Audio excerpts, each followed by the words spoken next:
오늘 본문은 제1차 선교 여행 중이던 바울과 바나바가 루스드라 지방에 찾아가서 전도하는 그러한 장면입니다. 그들은 이전에 비시디아 안디옥과 이고니온에서는 먼저 어디를 찾았나요? 유대인의 회당을 찾아서 회당에 있는 유대인들, 이방인들에게 복음을 전하였습니다. 하지만 루스드라에서는 회당을 찾지 않습니다. 그냥 시내에 가서 광장에서 복음을 증거합니다. 그런데 그 중에 루스드라에 발을 쓰지 못하는 한 사람을 만나게 됩니다. 그리고 나면서 걷지 못하던 한 번도 걸어본 적이 없는 중도 장애가 아니라 선천적인 지체 장애인입니다. 한평생 한 번도 걷지 못하였고 신체의 장애 가운데 살던 자입니다. 신체의 장애로 말미암아 경제적으로도 구걸하며 어려운 상황 가운데 살았을 것입니다. 그런데 루스드라에 있는 수많은 사람들 가운데 오직 그 장애인만 바울이 말하는 것을 집중하여 듣습니다. 복음을 듣습니다. 바울은 그 장애인을 주목합니다.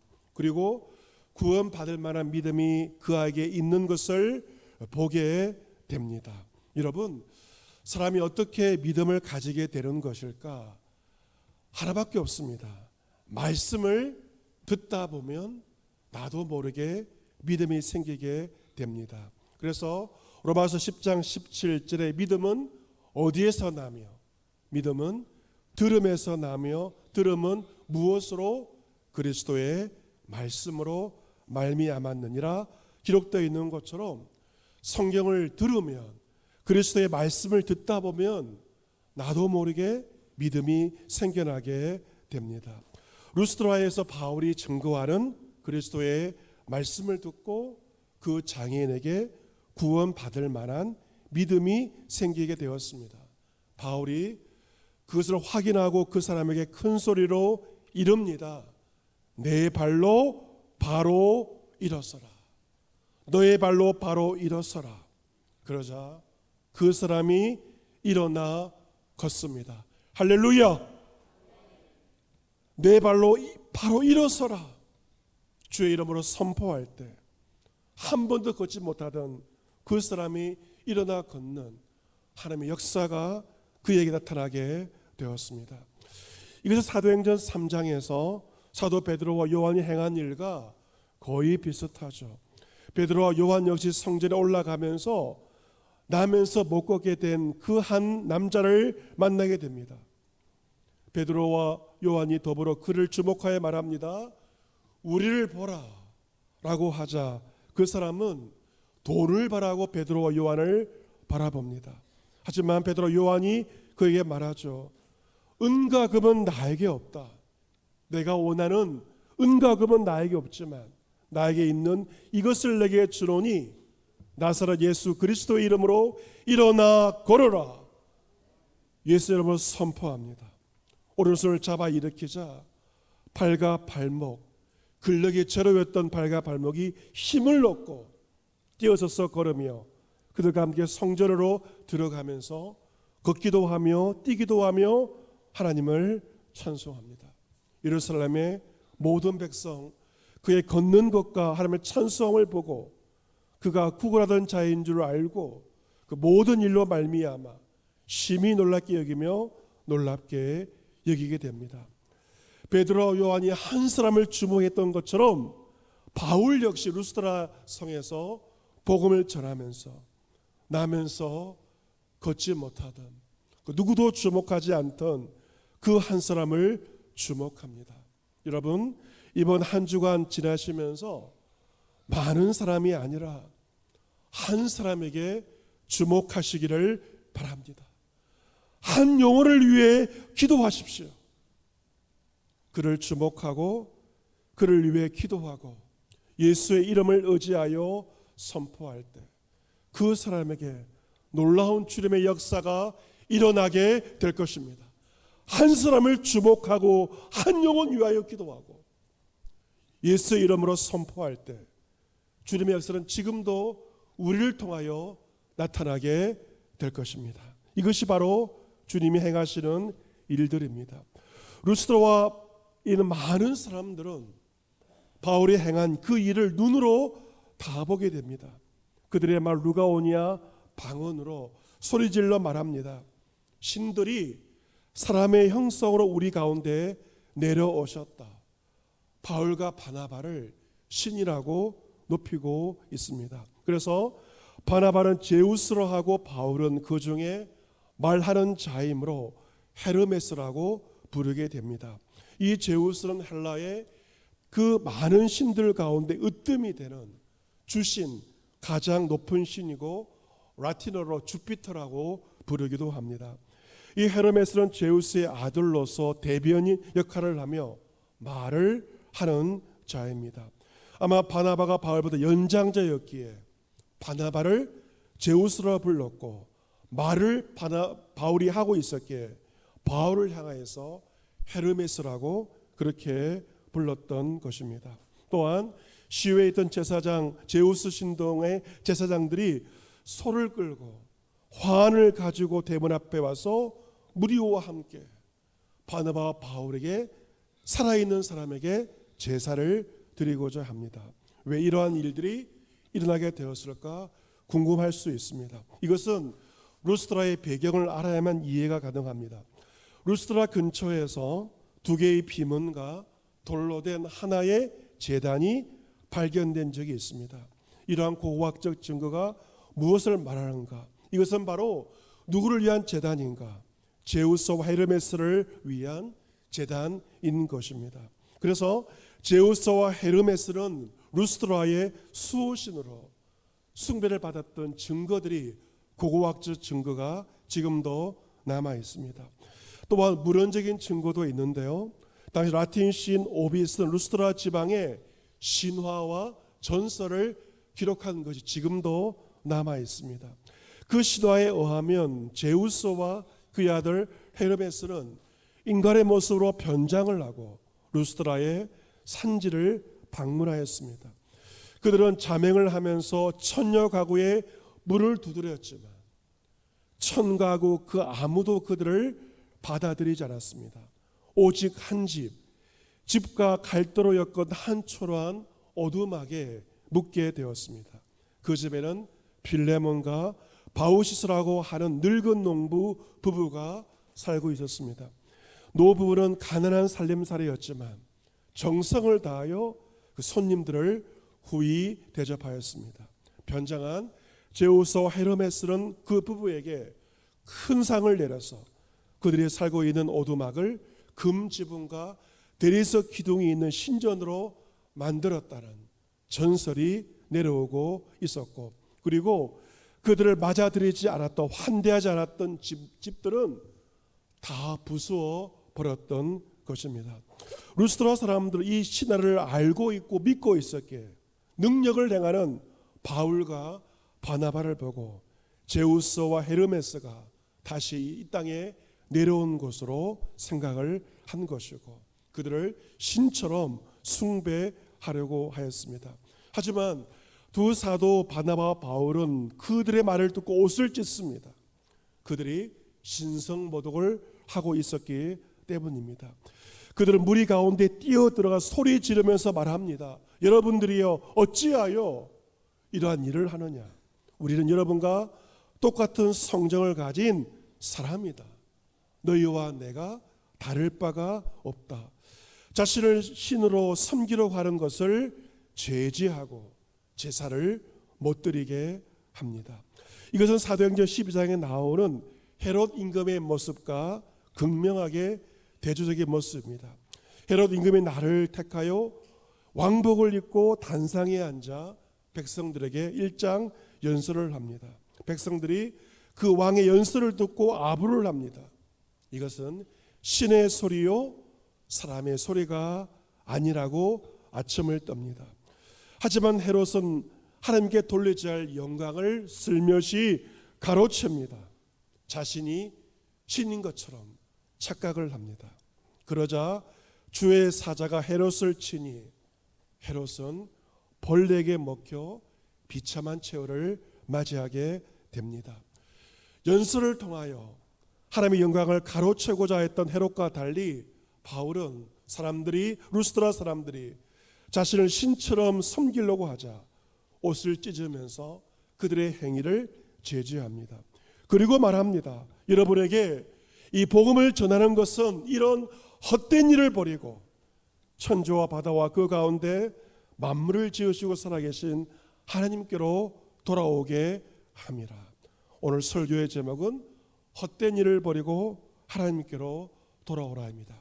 같이 보겠습니다. 헛된 일을 버리고 하나님께로 돌아오라. 아멘. 바울은 말합니다. 조상들의 하였던 제사, 헛된 일 이제는 버리라. 그리고 천지와 바다와 그 가운데 만물을 지으시고 살아계신 하나님을 섬기라 라고 루스드라 백성들에게 선포합니다. 여러분께서 이번 명절 연휴를 추석을 보내면서 아마 보름달을 보았을 것입니다. 추석 당일날은 흐리고 비도 조금씩 오는 것 같았지만 추석 전날은 구름이 없어서 선명하게 달을 볼 수가 있었습니다. 요즘은 핸드폰이 잘 출시가 되어서 달을 촬영할 수 있는 시대가 되었습니다. 저도 큰딸과 함께 달을 촬영하면서 달을 오랫동안 보게 되었는데 세상에 많은 사람들이 충만한 보름달을 보면서 저마다의 소원을 빌었을 것입니다. 하지만 우리가 잊지 말아야 할 한 가지가 있습니다. 그 보름달을 지으신 분이 계십니다. 누구이십니까? 만물을 지으신 살아계신 하나님이십니다. 세상의 사람들이 달을 보고 해를 보고 머리를 숙이지만 바울은 말합니다. 너희가 하고 있는 헛된 일을 버리고 만물을 지으시고 살아계신 하나님께 돌아와 하나님만을 섬기라 라고 증거하고 있습니다. 하나님이 지나간 세대에는 모든 민족으로 자기들의 길들을 가게 방임을 하지만 자기를 증언하지 아니하신 것이 아니라고 말합니다. 여러분에게 하늘로부터 비를 내리시며 결실기를 주시는 선한 일을 하사 음식과 기쁨으로 여러분의 마음에 만족하게 하셨느니라 라고 말합니다. 이것을 신학적으로 일반 은총이라고 그렇게 부릅니다. 같이 보겠습니다. 일반 은총.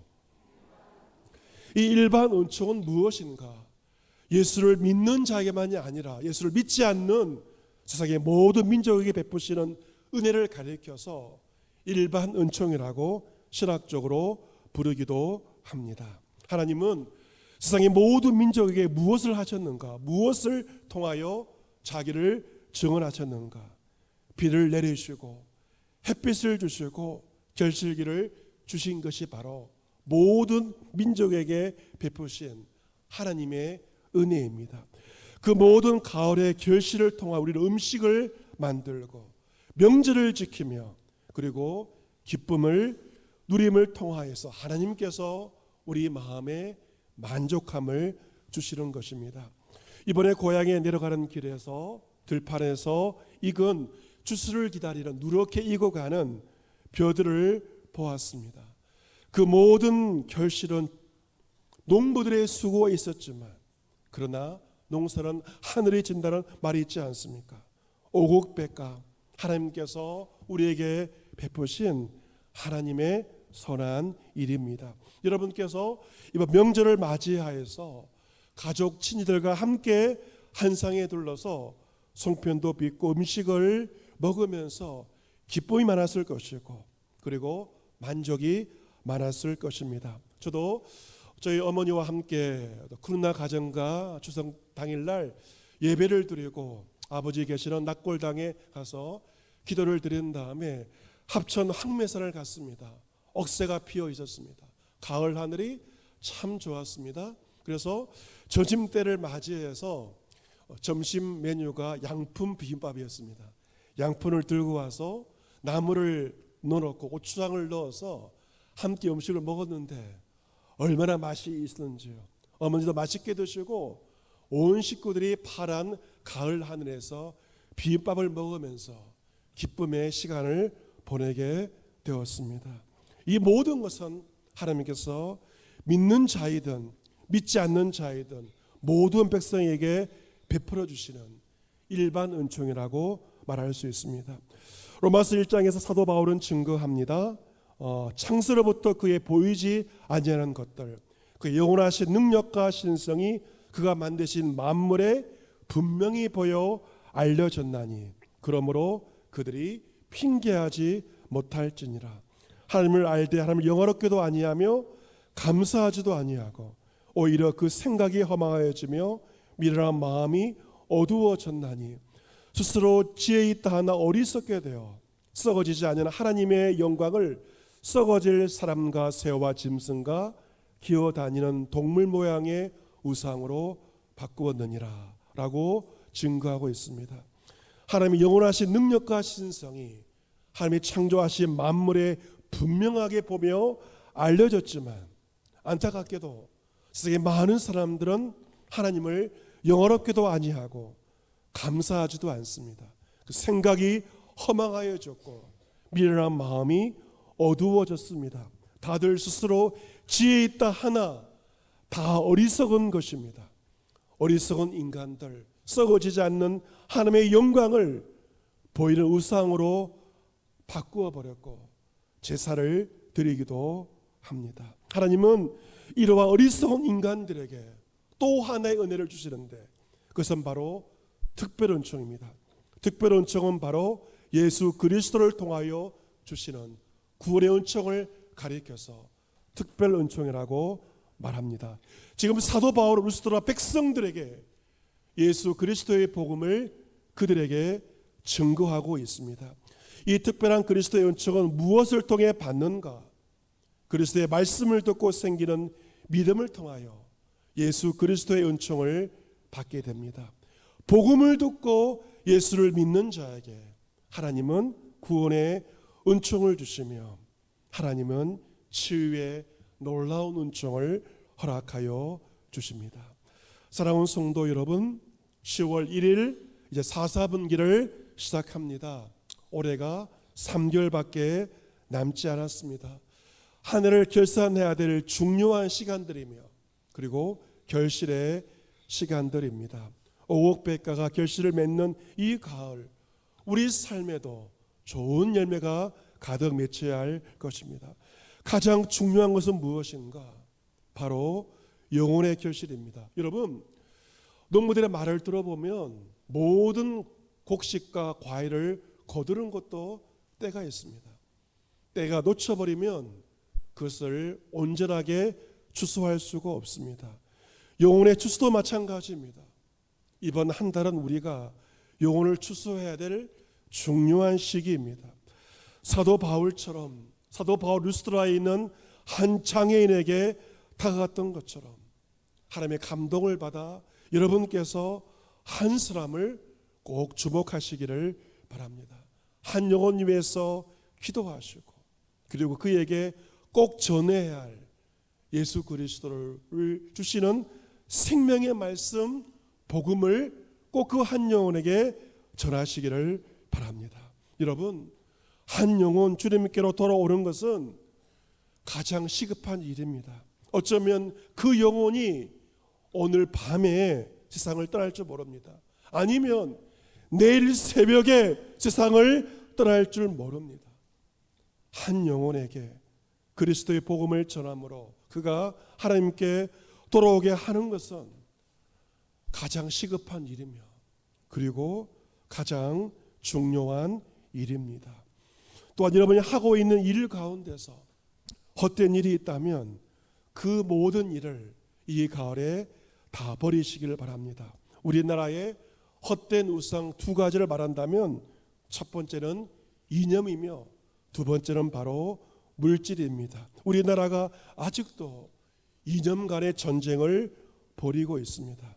하지만 여러분이 믿고 있는 보수와 진보 이데올로기가 결코 여러분을 구원하지 못할 것입니다. 또한 여러분이 그토록 의지하는 물질도 은과 금도 여러분을 구원하지 못합니다. 한 어리석은 부자가 가을에 그 밭에 소출이 풍성하였고 곡식을 쌓아둘 곳이 없었습니다. 그런 자신에게 말하죠. 내 영혼아, 여러 해 쓸 물건을 많이 쌓아두었으니 평안히 쉬고 먹고 마시고 즐거워하자 라고 말합니다. 하지만 하나님께서 그에게 말씀하십니다. 어리석은 자여, 오늘 밤에 너의 영혼을 도로 찾겠다. 내가 준비하고 쌓아놓은 것이 누구의 것이 되겠느냐. 자기를 위하여 재물을 쌓아두고 하나님께 부여하지 못한 자가 이와 같이 될 것을 예수님께서 말씀하셨습니다. 사랑하는 성도 여러분, 이 가을 오곡백과를 통하여 먹을 것을 주심으로 만족함과 기쁨을 주신 하나님께 진심으로 감사드리시기를 바랍니다. 더 감사할 제목은 특별 은총입니다. 내가 예수 그리스도를 믿음으로 영원한 생명을 얻었음에 진심으로 감사의 고백을 드리시기를 바랍니다. 세상의 이념과 물질이 아니라 오직 예수 그리스도의 복음만이 우리를 죄와 사망에서 구원하며 우리를 영원한 생명으로 인도하십니다. 이 복음을 가진 자로서 이번 한 주 이 가을 한 영혼을 주목하시고 그 귀한 영혼에게 그리스도의 생명의 복음을 전함으로 그 영혼을 주님께로 돌이킬 수 있게 되기를 바랍니다. 결실의 계절, 참 영혼의 귀한 주수와 결실을 거둠으로 말미암아 우리 하나님 아버지께 감사와 영광을 돌릴 수 있는 저와 여러분 모두가 될 수 있기를 기원합니다. 아멘.